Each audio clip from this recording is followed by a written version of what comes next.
¿Cuál es la historia del rap? ¿De dónde viene? ¿Quiénes son los representantes más importantes del género? ¿Qué discos la rompieron en la década pasada?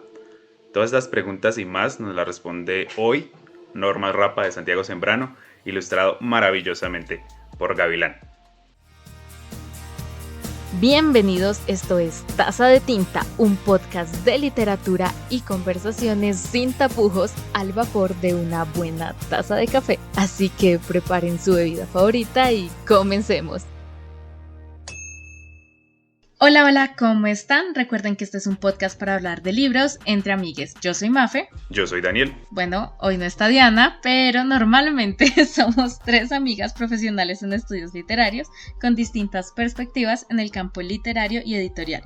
Y hoy vamos a hablar de Normas Rapa de Santiago Sembrano y Gavilán. Este es un episodio extremadamente especial porque hoy estamos con el autor del libro como tal. ¿Cómo estás, Santiago? Muchas gracias primero por aceptar nuestra invitación. Es un honor para nosotros tenerte acá. Hola, Daniel. Hola, María Fernanda. Gracias por invitarme. Muchas gracias a ti por aceptar. Nos alegra mucho tenerte aquí y estamos muy emocionados de hablar de este libro que es tan diferente a todo lo que hemos trabajado hasta el momento. Totalmente. De una, démosle. Antes de comenzar, cuéntanos un poco sobre ti, Santiago. ¿Qué más publicaciones tienes? ¿Cómo empezó este proceso editorial? ¿Quién eres? Cuéntanos. Bueno, yo soy autor también, además de Normas Rapa, que fue publicado en 2020, de la época del rap de acá, que es de 2019, y el año pasado publiqué 6 PM en La Latina, que no sé cómo llamarlo, pero bueno, es una publicación de la que soy autor también. Escribo de música y rap desde hace 7 años ya, y he trabajado y colaborado para medios como El Tiempo, El Espectador, Cambio, Pacifista, Arcadia, Vice, Shock. Donde se pueda y donde me reciban, ahí intento publicar. Así que sí. Me encanta, maravilloso. Bueno, este es un libro diferente, como decía, porque no nos habíamos acercado a libros como tan enfocados en la investigación. Habíamos estado un poco enfocados en el mundo ficcional y creativo, y esta vez vamos a ver un poco más sobre este campo de investigación a través de la música y el rap, que también es algo que no habíamos trabajado y por lo menos yo no conozco nada de rap, así que estoy muy interesada y me gustó mucho el libro. Ahora sí, solamente me resta recordarles que nos sigan en su distribuidor de podcast favorito y si pueden dejen un comentario. Nos ayuda mucho para que las personas nos descubran. Sin nada más que agregar, comencemos.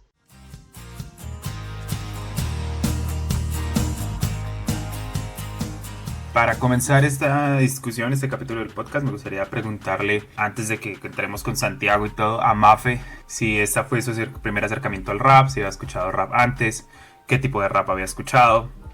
Cuéntanos, Mafe, cuéntanos. No había escuchado rap antes, no solo rap. Por ejemplo, en canciones suele haber intervenciones de raperos, sobre todo en música pop, que es lo que yo más escucho, y eso era lo más cercano. Taylor Swift tiene un tema con Kendrick Lamar, exactamente. De hecho, cuando empecé el libro pensé que el álbum de Kendrick iba a ser el que más me iba a gustar, solamente porque ese era el único nombre que conocía de todo el libro. Estaba como, conozco, no conozco. Ah, Kendrick Lamar, sí sé quién es. Sé algo. Y después no conozco. Kanye West, sí sé quién es, pero por todos los motivos equivocados. Entonces, para mí fue como una experiencia muy nueva, porque no tenía idea de nada, solamente eso, como escuchar intervenciones de raperos en canciones pop, que son, ¿qué? 15 segunditos de la canción, es nada.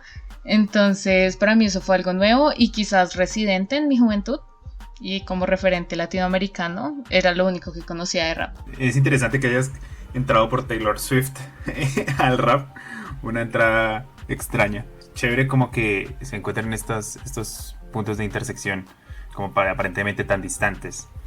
Y ahora sí, pues para entrar en materia, Santiago, Normas Rapa es tu segundo libro en cuanto a rap, aparte de tus artículos y de tus columnas de opinión.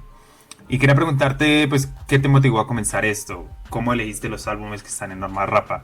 ¿Cómo es la génesis de este libro? En mi mente, cuando yo acabé de hacer la época del rap de acá, Sí, tu primer libro. pues creo que Normal Rap vino a mi cabeza poco después, sin siquiera haber salido todavía publicado. De pronto la época del rap de acá ya le estaba empezando a dar vueltas a la idea de Normal Rap. Creo que uno de los momentos semilla fue cuando yo un día hice un hilo en Twitter como contando la historia de Good Kid, Mad City de Kendrick Lamar, como la historia que cuenta Kendrick, obviamente más allá de la música, sí, la musicalización, la rima y todo eso, lo que cuenta los hechos, digamos. Y pues ese disco es, bueno, está bien usado lo de que la música es como el cine a veces y eso, pero es que de verdad ese disco es una película. Entonces, pues es muy chimba teclear eso y uno sentirse como en medio de un guión. Y dije, bacano como dedicarse a explorar todo lo que hay dentro de los discos que uno a veces, no sé, como que pasa por alto cuando escucha distraído, o más bien recompensar esa escucha atenta y todo lo que hay dentro de un disco, una obra muy compleja. Y entonces también ahí empecé a darle vueltas y dije, así como hice con Good Kid, Mad City, un hilo, ¿qué tal si me sumergiera en otros discos que amo de la década pasada? Justo era 2019, se estaba acabando ya la década, entonces ahí como que empecé a darle forma a la idea, y también nació como una beca casi de mí para mí, de permitirme un rato estudiar rap, estudiar, escribir, escuchar, reflexionar, investigar y bueno, luego compartir los resultados y terminar ganando algo de plata con ello, pues ideal toda la situación. Así que lo intenté y le fui dando, y ya en el camino pues fui puliendo todo lo que era el libro. Y de discos que entraron, pues bueno, los que entraron. Y los que quedaron por fuera, bueno, varios, muchos, rarísimo. Ahí lo pongo en la introducción del libro. Pues 10 dentro de todo son muy poco para todo lo que fue la década pasada. Que a veces para hacer los 10 mejores del 2022 lo sufrí y lo saqué, como que un día lo estaba pensando, pero igual solo pensándolo yo lo sufría. Para los 10 de la década, pues totalmente imposible. Entonces elegí destacar. No creo que sea un tema de que sean los 10 mejores, sino son 10 discos muy buenos que me gustan. Sí están entre los mejores, pero no es tampoco que sea mi ranking de 1 a 10. Porque, por ejemplo, yo podría poner fácilmente Tana Top 3 de Benny the Butcher en el top 10 de la década pasada, pero pues ya estaba Fly God de Westside Gunn. Entonces me parecía que era un poco redundante. Quería mostrar también distintas partes de mi gusto en el rap. Es muy distinto lo que hace Rhapsody a lo que hace Rock Marciano, es muy distinto lo que hace Evidence a lo que hace Kanye West, y así. Entonces quería como mostrar distintas partes, por eso no escogí algunos discos, porque si no, pues habría puesto 5 de Rock Marciano y bueno, no era un ranking determinado. Entonces sí, no, se quedaron por fuera muchos, no puse nada de Drake, que creo que si no fuera, digamos, objetivo con lo que fue impacto en el rap la década pasada, sí o sí tendría que estar, sin duda. J. Cole igual, pero pues al final, como digo, era mi capricho, era discos que me causaban curiosidad, en los que me quería sumergir, en los que quería profundizar y compartir las tesis con la gente que lo leyera, y bueno, y ahí salió el resto.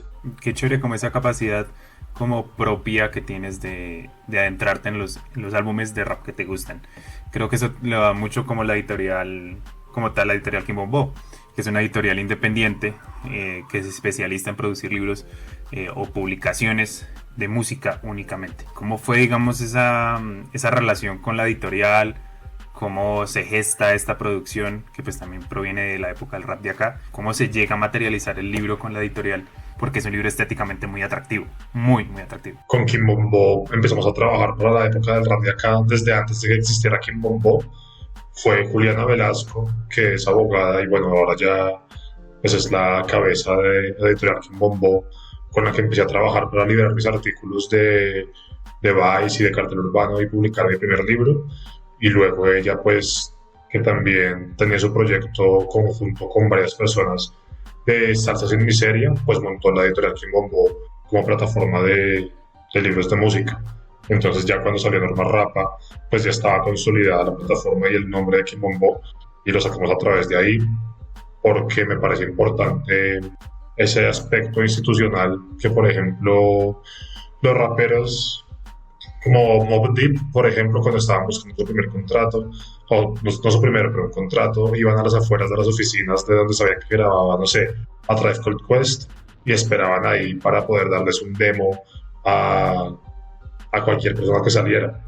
Entonces era importante ese nombre, no solo el nombre del artista, sino el nombre de quien publicaba, cuál era la base logística, digamos, que hacía posible esa publicación musical.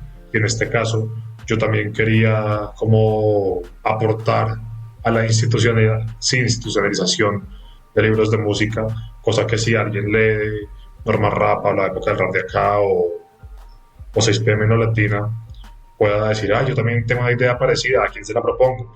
O parecida, no, pues yo tengo una idea sobre libros de música, ¿a quién se la propongo? Sepan que pueden ir a Quimbombo y que hay un espacio que impulsa esos proyectos, porque si no, podría ser como, uy, Santiago lo hace solo y ni idea cómo se replica eso. Me parece importante también aportar a la replicabilidad de estos esfuerzos.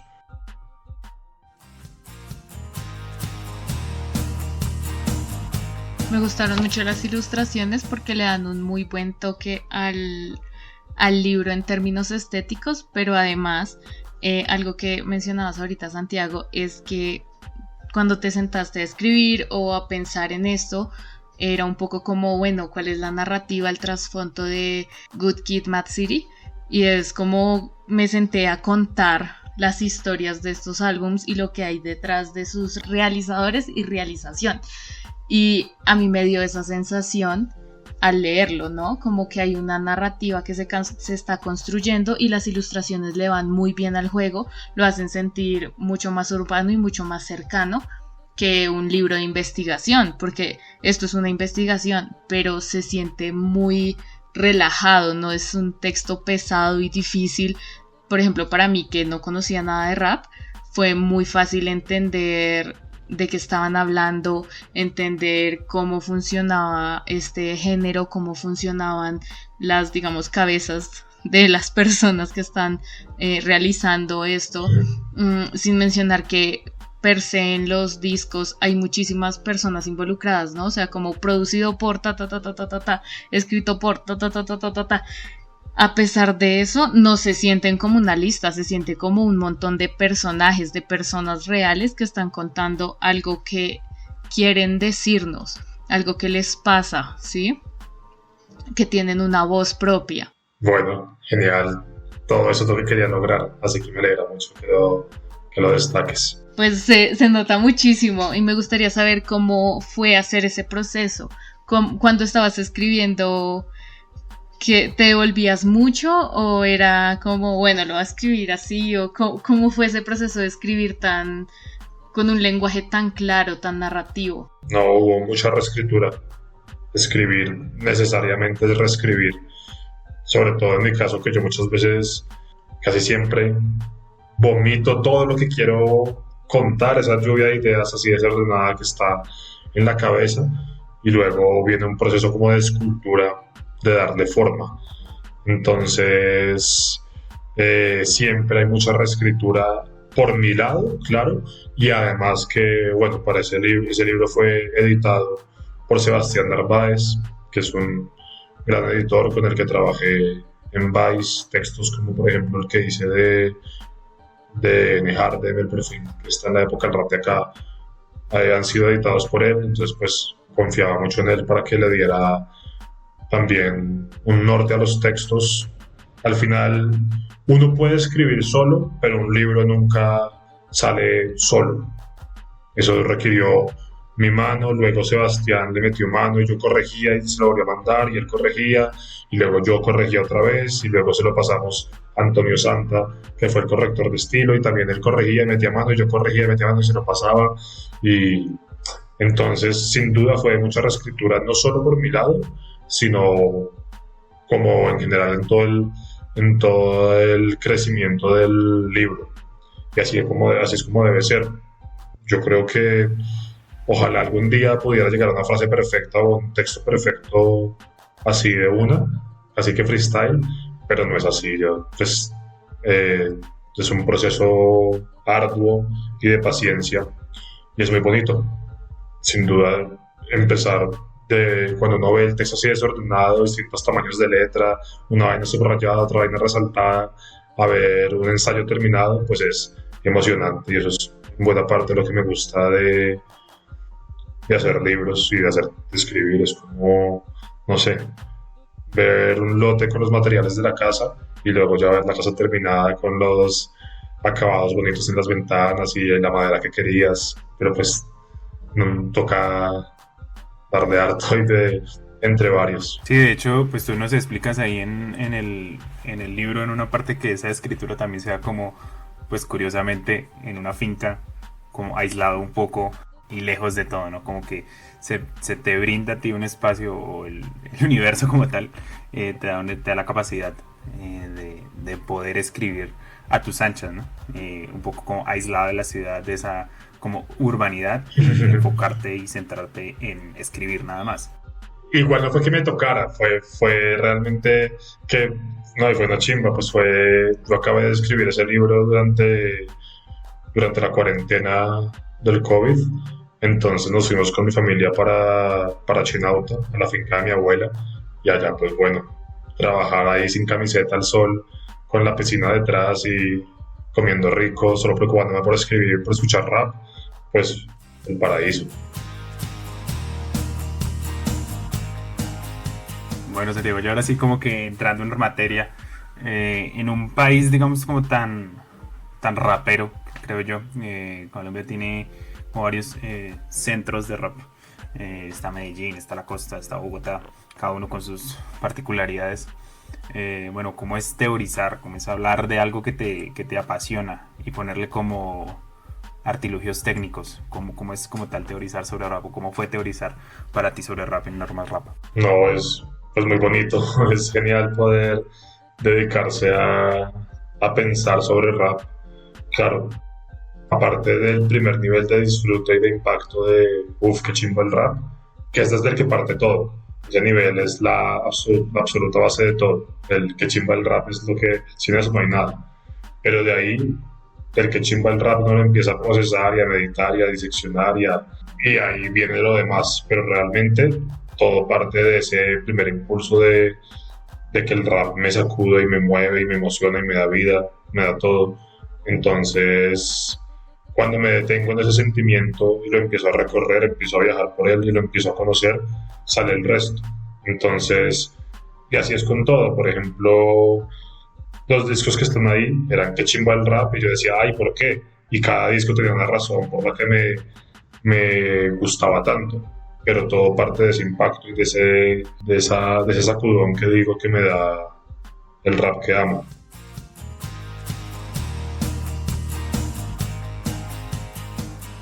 Quería preguntarle como a Mafe cuál fue, cuál fue el texto, o bueno, el álbum tal vez de los que más le llamó la atención en su lectura. El de Piñata, de Matt Gibbs. Yo primero los escuché todos y estaba como, esto es tan diferente a todo lo que he escuchado toda mi vida. Fue como que hasta ese momento no me había dado cuenta que nunca había escuchado rap. Y luego cuando los repetí me di cuenta que con el que me quedé con música en la cabeza y que me quedó sonando fue ese, Piñata. Me di cuenta que fue por la mezcla sonora. Creo que esto lo mencioné en un capítulo pasado y es algo que me he dado cuenta de mis gustos a través de este podcast, y es que me gustan las cosas que son mezclas. Mezclas como libros que tienen mezclas en sus géneros, cosas que son como muy difíciles de clasificar porque tienen intervenciones de otra cosa que hace ruido, digamos, que no deja el sonido quieto. Eso me gusta mucho y siento que en Piñata lo hacía mucho esta mezcla, como decías en el libro, de soul y funk, y este otro lado de barras duras con violencia y crack. Creo que esa mezcla me llamó muchísimo la atención, los sonidos de trompetas y otras músicas como más divertidas en estas canciones que sonaban tan pesadas. Me gustó muchísimo de Piñata. Para ti, ¿cuál fue? Qué bien, ese fue mi capítulo favorito de escribir, el de Piñata. Uf, qué chévere que haya esa interacción. A mí me gustó también mucho la escritura. Creo que lo dije antes, pero me gustó mucho la escritura por eso. Además, que en el mundo de la investigación pocas veces las personas que escriben en investigación se preocupan por hacerlo de una forma natural. Muchas veces la investigación es súper académica y no le permite entrar a las personas a ese mundo. Si eso hubiese pasado aquí, para mí hubiera sido muy difícil acceder y no lo fue. Claro, yo creo que hay un equilibrio constante entre, que creo que también lo he mencionado, no sé si en otras entrevistas o en el libro, pero pues no es la primera vez que lo digo, un puente entre los que llevan escuchando rap toda la vida, que encuentren algo ahí, y para eso hay que tener cierta especificidad y cierto lenguaje codificado, porque si uno se pone a explicar en la primera página que es un MC y que es un beat y que es el boom bap, pues se va mal, porque pues bueno, pues estamos hablando para también entre entendidos, sino a qué estamos jugando. Pues, tampoco es que empezamos a escuchar rap ayer, algunos de los que estamos en esta comunidad del libro, digamos, pero tampoco me puedo cerrar a gente como tú que sí empezó a escuchar rap ayer, lo hace muy poquito. Entonces también tengo que darle un puentecito, entradas, para que te sientas bienvenida, digamos, por el rap. Y creo que el lenguaje al que yo apunto en mi escritura es justamente el resultado de ese balance o de esa ecuación, de todo el tiempo estar haciéndolo estricto y haciéndolo para mis colegas con los que disfruto el rap. Cada texto mío va dedicado a ellos, pero también, como digo, que la comunidad crezca. Yo, antes de que yo empezara a escribir de rap, cualquiera de mis amigos de la universidad o del colegio te podría contar veces en que yo decía, ay, pillé esta canción, ay, pillé este disco, y todo el tiempo hablando de lo que me emocionaba y como difundiendo el rap. Y realmente este libro, pues, es la continuación de esa misión, claro, mucho más formalizado y con una estructura mucho más definida, pero no es distinto de mi impulso y de mi pasión por estar compartiendo temas y mostrándole a la gente que aprecio, digamos, lo que me gusta a mí. Es para mí un tesoro tan bonito que me gusta compartirlo con la gente que quiero. Y acá, bueno, no conozco muchísima gente que ha comprado el libro, pero el rap nos une como comunidad, entonces también es compartir mis reflexiones y mis investigaciones con gente que está en la misma sintonía mía o que quiere estar. Y además que no solamente viene, o sea, ahorita tu última publicación, hace un par de meses, 6pm en La Latina, creo que es ya una publicación mucho más internacional, en donde hablas de dos raperos españoles, ¿no? Y pues chévere que puedas vincular a esas personas que no escuchan rap, o que nunca han escuchado rap, nunca se han dado la tarea, con personas como que de verdad esto forma parte de nuestras playlists de Spotify. Y para dejarlos a todos picados que se consigan del libro. Continúa.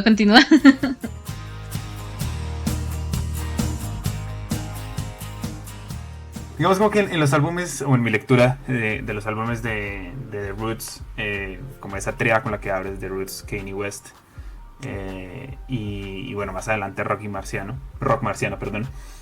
Yo creo ver como unas diferentes como avatares de rap. Por un lado, una mucho más seria, introspectiva, reflexiva, como lo es el de The Roots, inclusive en ciertos apartados casi que filosóficos, en su álbum de How I Got Over. Por otro lado, una del rapero famoso, supremamente atrapado por la fama, atrapado por las cámaras, por los paparazzis, pero íntimamente también muy atormentado, que sería Kanye West con My Beautiful Dark Twisted Fantasy. Y por otro lado, veo yo, pues en mi humilde opinión, una mucho más clásica, una mucho más old school, que es el rapero crudo, violento, gangster, que yo casi no veo en las otras dos, que es pues Rock Marciano con Reloaded. Quería preguntarte, Santiago, ¿cómo crees que esos avatares conviven en los raperos famosos?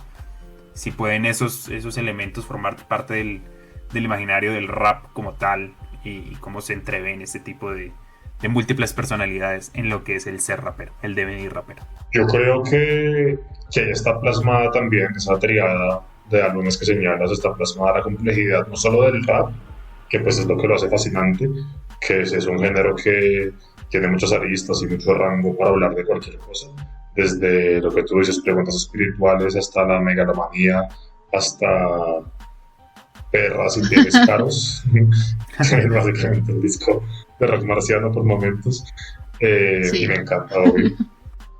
Sino también esa complejidad de la vida, de la humanidad.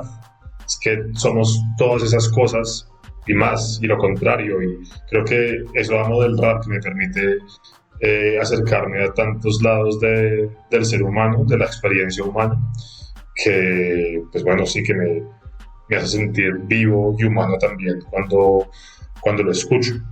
Eh, y también eso me lleva a lo que decía antes de que no quería escoger dos discos muy parecidos para justamente mostrar todo ese rango tanto de colores como de estilos como de épocas, no, pues no de épocas, como de orígenes. Eh, entonces el de rock marciano y el de Westside Gun son un nicho particular, el de Kendrick y el de Kanye son los más mainstream, de Roots, una banda que viene desde los 90, y Joey Badass, que nació cuando ya de Roots había sacado discos, varios discos, y fue como una forma de... O bueno, no, creció cuando de Roots había sacado varios discos y fue su educación fue justamente esa época. Entonces quería mezclar toda esa complejidad que señalas de los álbumes, quería reflejarla en el libro, todas las experiencias humanas y cómo se plasman en los rapeos. Claro, y esas experiencias humanas como que se ven mucho, están íntimamente relacionadas como tal, como pues con el rap, creo yo. Es un... La gente que escucha rap, creo yo que ve reflejada en las canciones mucho de su contenido social, mucho de sus letras las ven en la realidad. Y creo que eso es muy importante, en especial en el primer álbum con el que hables el libro, que es How I Got Over de The Roots. Ahí creo que es un álbum que llega en un momento específico, que es cuando Barack Obama sube al poder en Estados Unidos, el primer presidente negro. Y tanto Questlove como Black Thought narran una superación personal en diferentes aspectos, tanto religiosos como sociales o personales. Sin embargo, pues el álbum no se queda en esa introspección personal, sino que tiene un contenido social de la comunidad rapera que está viviendo, que es pues profundamente negra. ¿Crees que, digamos, en materia racial, el rap y el rapero como que están en una continua lucha por encontrar su voz, su lugar, por defender el sitio en el que están cantando, por defender las barras que están votando, por defender como que se le dé cabida al rap? Sí, pues yo creo que el rap nació en un contexto, digamos, de resistencia. No solo resistencia política, en el sentido, digamos, en el primer sentido que puede traer a la mente esta palabra, sino también era como, bueno, pues, y obviamente todo es político, en fin, pero me refiero a que también fue una reacción, a eso voy, como desde un contexto súper jodido, en un tiempo difícil, en un barrio difícil, fue como una respuesta. Entonces siempre está en su núcleo ese impulso de ir contra lo establecido, es la reacción de la acción, el rebote, digamos, de cuando uno tira la pelota a la pared. Es que el rap tiene esa cinética y esa fuerza muy de contraataque, y por eso también de contrahegemonía. El rap, aunque ya ha tenido y se ha establecido como un gran poder en el mundo, y pues hay disqueras enormes de las que viejos blancos millonarios se benefician a punta de rap, igual el rap como cultura sigue teniendo esa vocación de ir en contra. Pues por un lado, claro, eso incomoda, y en parte puede que eso haya sido también algo de lo que ha provocado rechazo desde hace 50, 40 años voy, esa actitud tan retadora. Pero igual yo creo que el rap de hace rato está validado por los que son y tampoco me parece que haya que defenderse de los que no lo quieren o de los que no les interesa o de los que creen que no hay nada valioso ahí. Pues bueno, no sé si, o sea, no para que quiere convencer a gente que a esas alturas no ha visto lo obvio. Bueno, y tampoco creo que sea un argumento como de, oh, mira, todas las referencias de Rimbaud y de existencialismo y de Kant y de Merleau-Ponty o de cualquier filósofo oscuro que no quiera decir, de Rawls y de, bueno, en fin, cualquier filósofo, sino, no, es que el rap incluso puede ser la vaina más simple y más directa y más agresiva, pero dicho con un estilo, con una contundencia y sobre un ritmo teso que hacen que cale y que funcione. No es tampoco como un concurso de, como dice Season en el puente, ese es un curso de clavados, no de profundidad. Claro, también hay mucha profundidad y eso es lo que lo hace fascinante, pero no creo que sea, o sea, te lo digo no porque tú lo estés diciendo, sino que me parece una pendiente resbaladiza, peligrosa a veces intentar validar al rap con principios ya preestablecidos de otra cultura y como, mírenme, ya cumplí con lo que ustedes querían que fuera y eso nunca ha sido el rap es lo que es, sin pedir disculpas, sin tener que justificarse, es lo que es así. Y esa es su actitud, como decía, ahí está esa raíz ética de ir en contra de todo, de cierta forma. No, porque digamos como que, particularmente ahorita que hablabas de Rambo y eso, hay un álbum que recientemente escuché que se llama La bomba de Hiroshima. Pues como que está plagado de referencias literarias.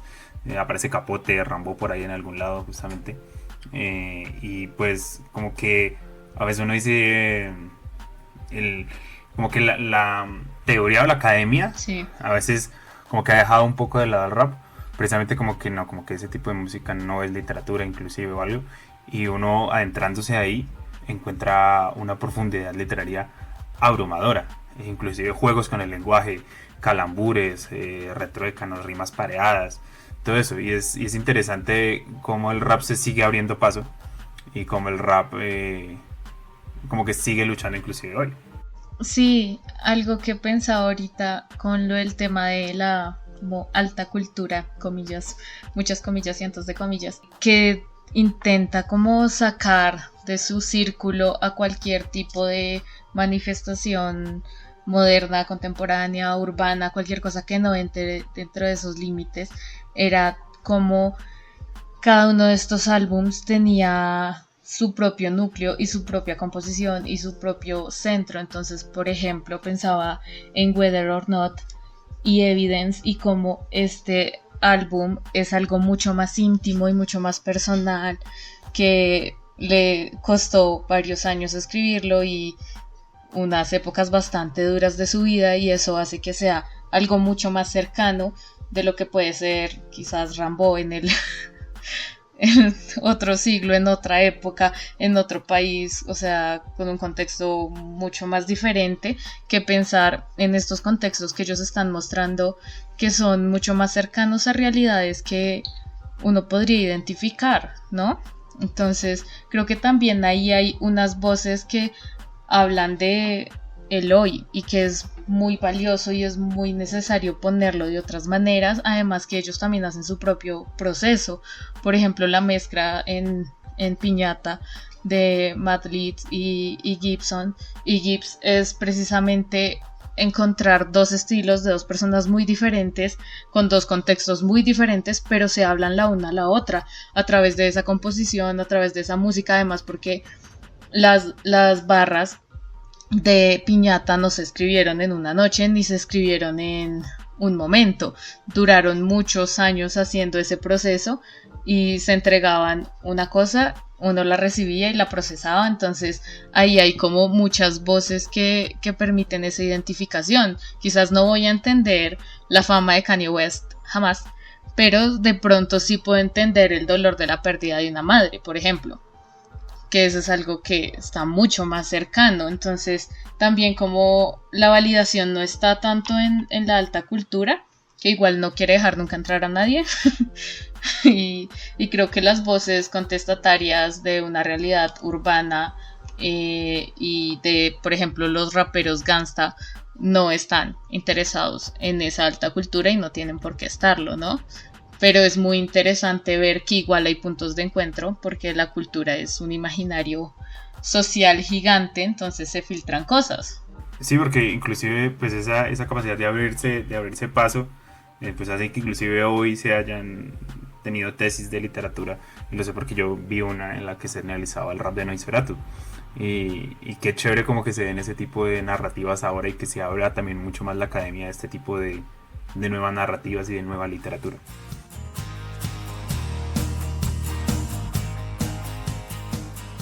Continuando con el otro álbum, con el de Kanye West, en My Beautiful Dark Fantasy, My Beautiful Dark Twisted Fantasy, es que es un nombre muy largo, pareciera que Kanye West como que recluta solamente a los mejores para producir su fantasía o para mostrársela también a ellos.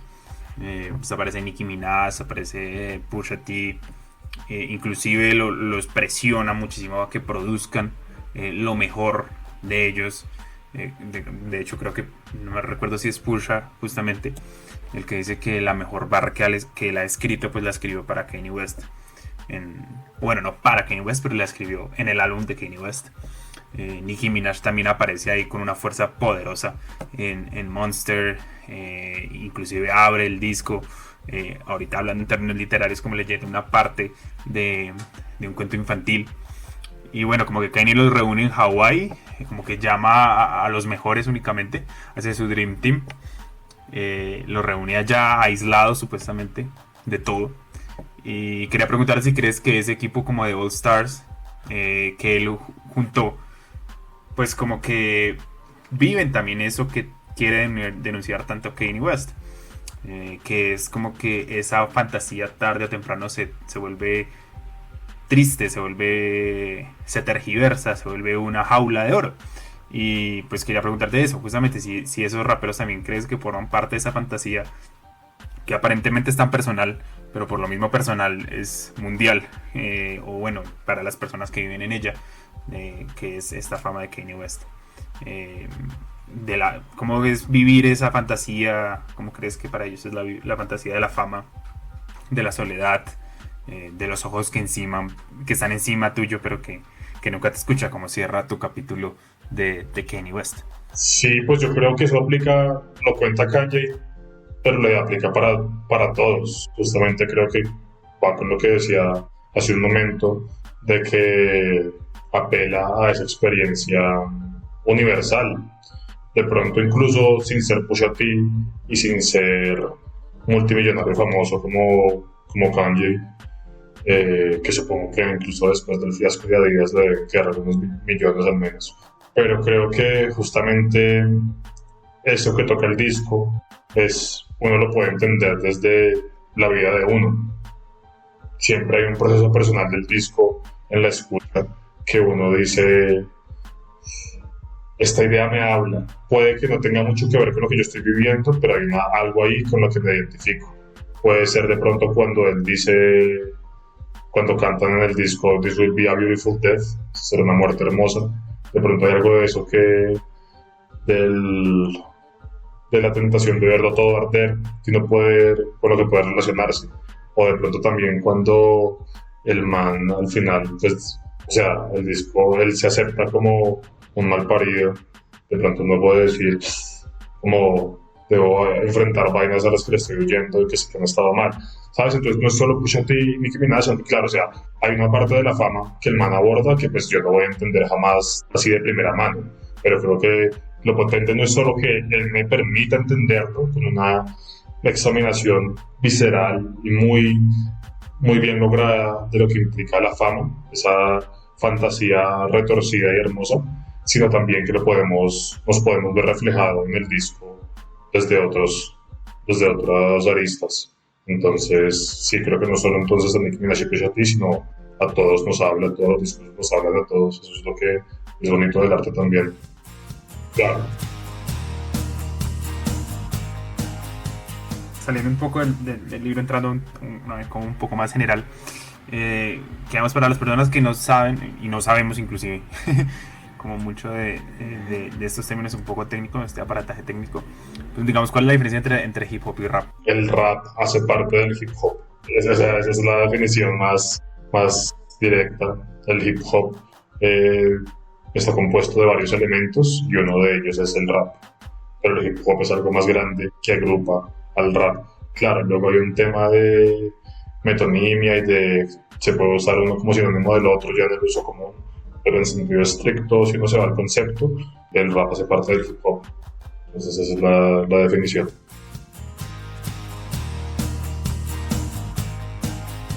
Digamos que nosotros como personas que no hablamos inglés, que tenemos un idioma nativo diferente al que escuchamos en las canciones, pues tenemos un acercamiento también diferente, tenemos una recepción del álbum diferente. En literatura hay un término como medio teórico que es la recepción del libro, como un lector se adentra por primera vez a un texto y lo va plagando como de sus propias referencias, de sus horizontes de expectativas, que es el término como tal, propiamente teórico. Y creo que eso sucede también cuando uno escucha rap, sobre todo porque la primera escucha, o por lo menos me sucedió a mí cuando estuve escuchando el álbum de Run the Jewels, por ejemplo, que es un álbum en el que es mucho más fuerte los beats, es mucho más amplio, es mucho más agresivo que digamos el de Rock Marciano, que son unas pistas como más drumless, unas pistas en las que aflora mucho más la lírica. La primera escucha es muy importante porque es una escucha eminentemente musical. Entonces uno empieza, o por lo menos digamos en mi playlist de Spotify, hay muchas más canciones de Run the Jewels que entraron de una que de Rock Marciano. Las de Rock Marciano como que tuve que escucharlas varias veces para poder encontrarle el gusto y que escuchara la lírica.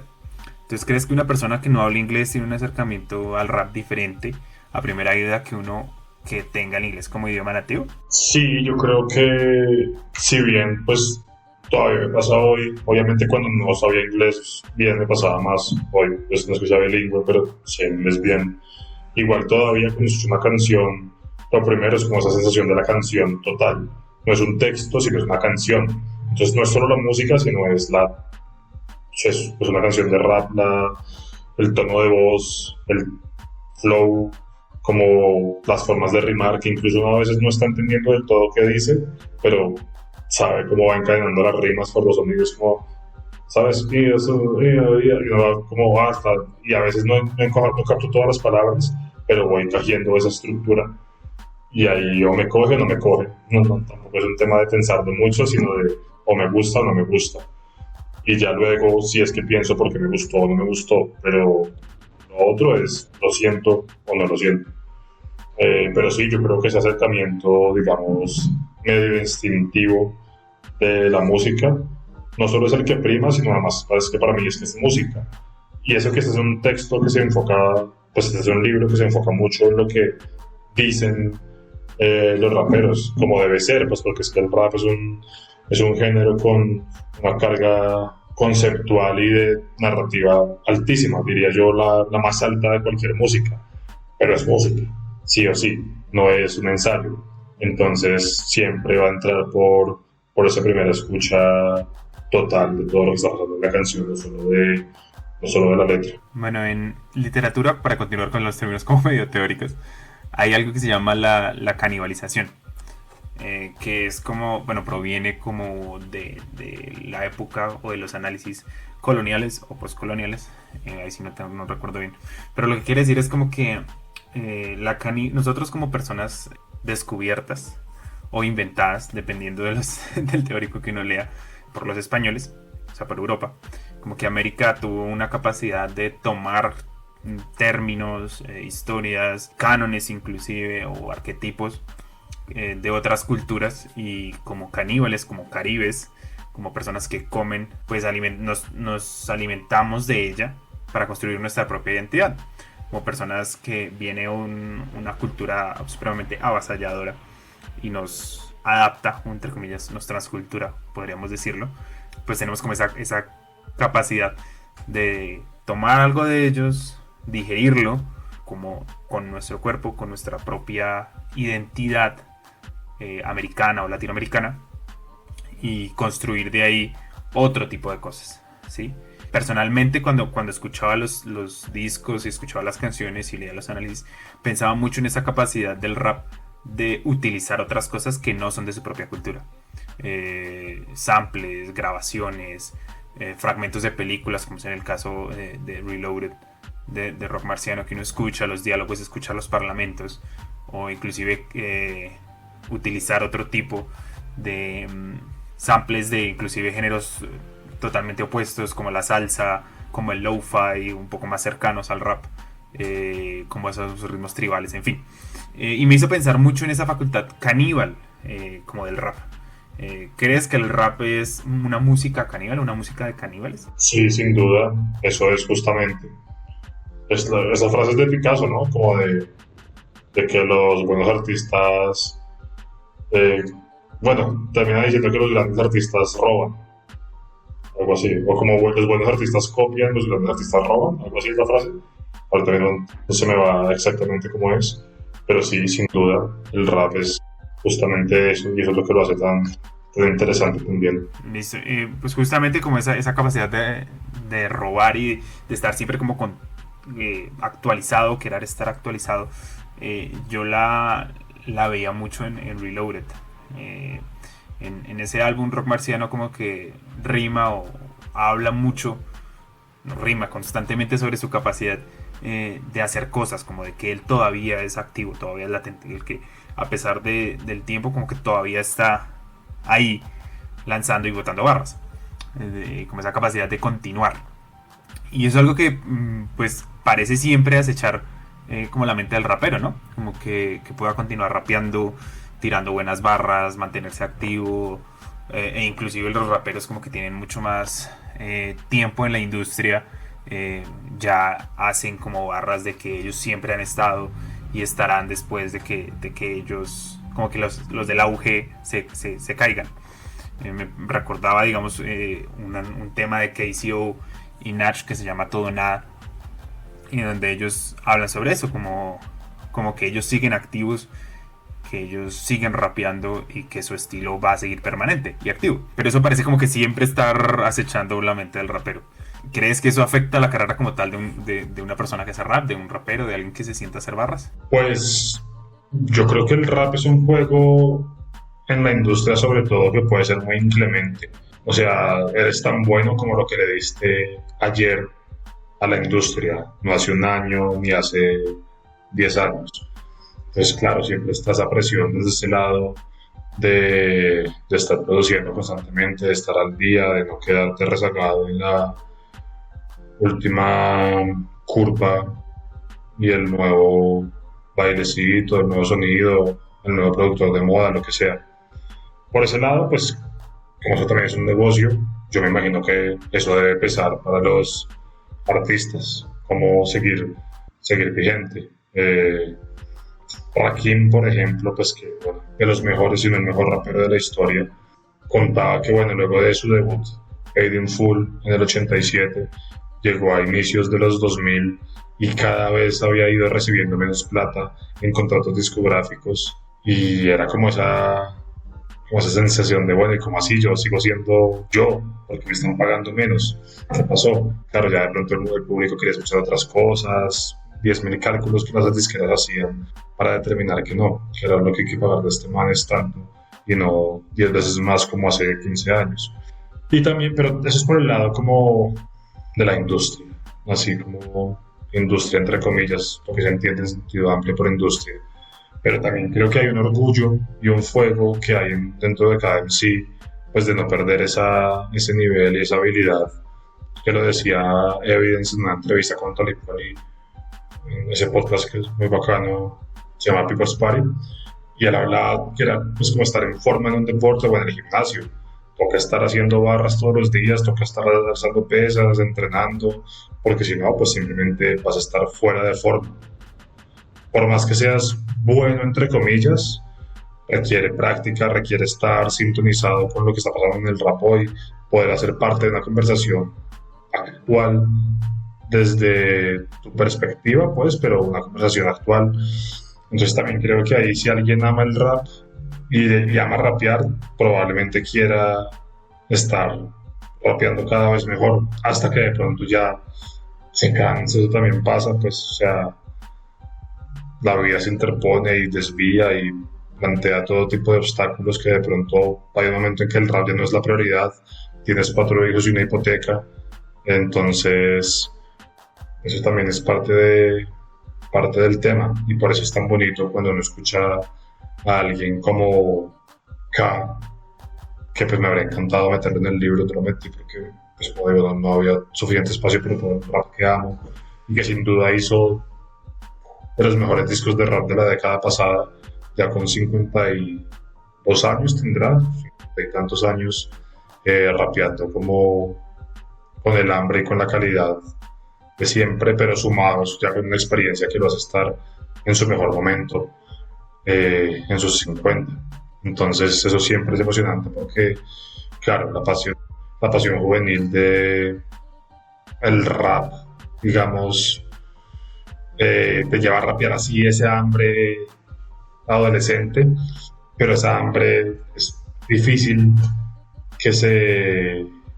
No difícil, pero la vida puede disminuirla o mermarla. Entonces cuando se mantiene ahí con el paso del tiempo es admirable y súper emocionante.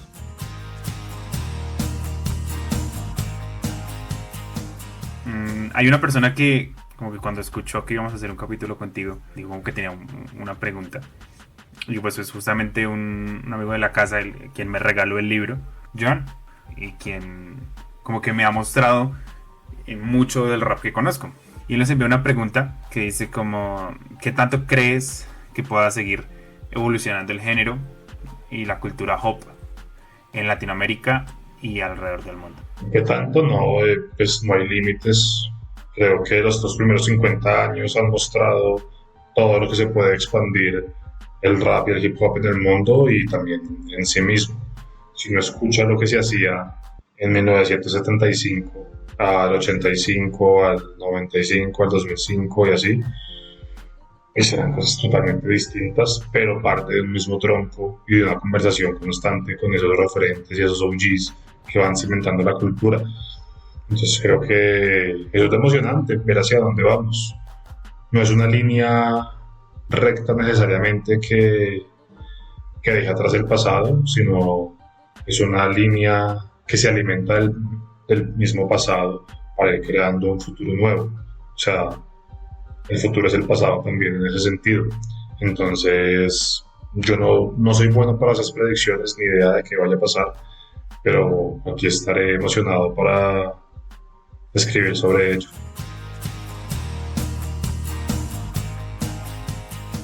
Vamos a hacer antes de terminar unas pequeñas preguntas flash, como de primer pensamiento, así, la primera cosa que se venga a la cabeza. Sí.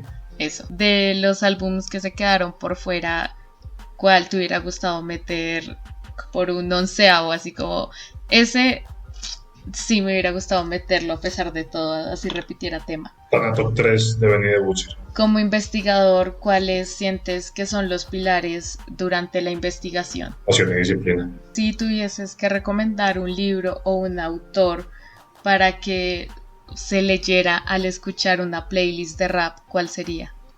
Dan Charnas, que tiene 2 libros fascinantes. Uno se llama The Big Payback y otro se llama Till Time, de los mejores escritores que hay sobre rap. Y en el panorama nacional y latinoamericano, ¿qué artista de rap se destaca en tus gustos, en tu playlist? Te voy a decir que he estado escuchando este año, porque pues, si no, pues es muy difícil, pues no, es toda mi carrera. He estado escuchando mucho el último disco de Dano, El hombre hace planes, Dios se ríe, increíble disco.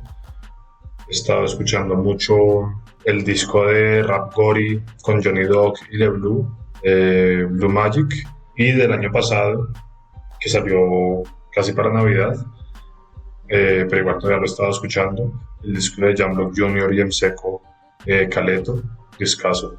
Entonces, pues bueno, de rap en español y latino se destacan muchísimos, pero ahorita eso es lo que, 3 discos que he estado escuchando constantemente en este 2023. ¿Hay alguna barra o beat que no puedas olvidar? Beat, el de Baldor de Alcohólicos. A mí me gustaría vivir en ese beat. Si Gambetta pudiera construir una casita que fuera ese beat, yo pagaría arriendo ahí. Me parece que es ligero y a la vez reflexivo, con un cierto peso de la vida, pero también con la ligereza suficiente para que ese peso no afecte, una belleza máxima, pero también con un toquecito de nostalgia. No, ese beat me parece...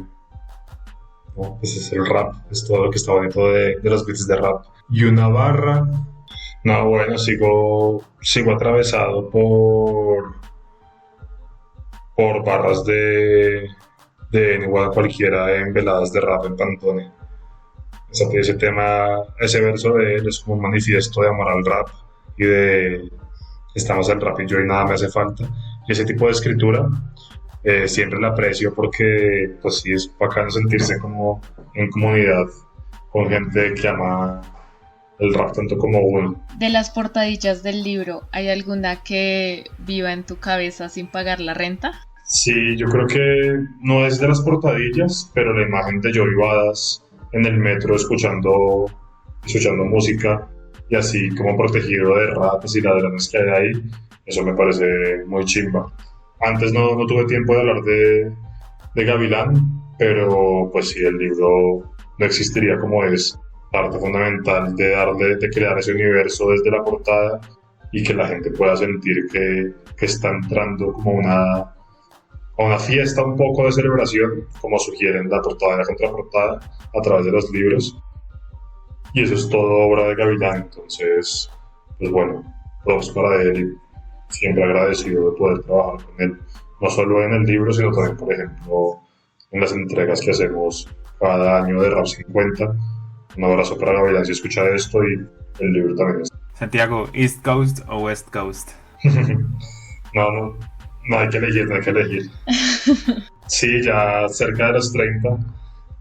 Si me hubieras preguntado hace 3 años, de pronto te decía que East Coast y hace 10 te decía que West Coast. Hoy te digo que no, pues no hay que elegir. Todo está a la mano para poder disfrutarlo y apreciarlo. Listo, si tuvieras una palabra para definir estos álbumes o estas personas. Mr. Morale and the Big Steppers. Terapia. Buena palabra. Hazlo, Pablito. Identidad bogotana Chapinera 2018. Muy preciso. El Schwazma. Matrimonio entre rap y reggae y la sal del mar. Oblivion's Mighty Trash. La promesa. Me parece que es una promesa de nuestro rap. El disco que sacó me gustó, pero... No, y me gustó, no espero, pero y quiero ver cómo se desenvuelve su carrera en la próxima década. Me parece que puede ser un artista muy importante para el rap colombiano, sin duda.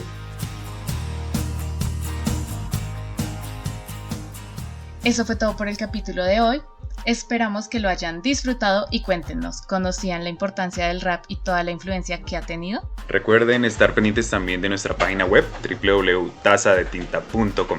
Allí encontrarán todo el contenido que semana a semana preparamos para ustedes. Le agradecemos mucho a Santiago por aceptar nuestra invitación y por darnos tanta nueva información el día de hoy. Esperemos que él también haya disfrutado de esta invitación.